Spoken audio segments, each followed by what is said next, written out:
Ну, кафешки, где люди сидят, у нас все эти магазины, супермаркеты тоже. Не такие большие, как у вас, у нас, ну, немножко маленькие.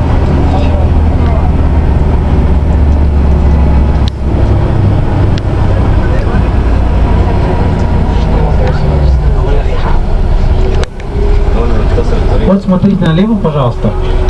Это государственная школа у нас.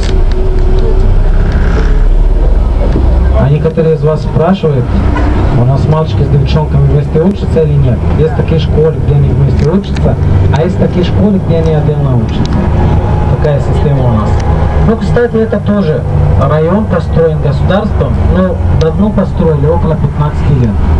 А остальные районы, например, Мубарак 2, 5, 8 и 6 построили недавно, около 8 лет назад.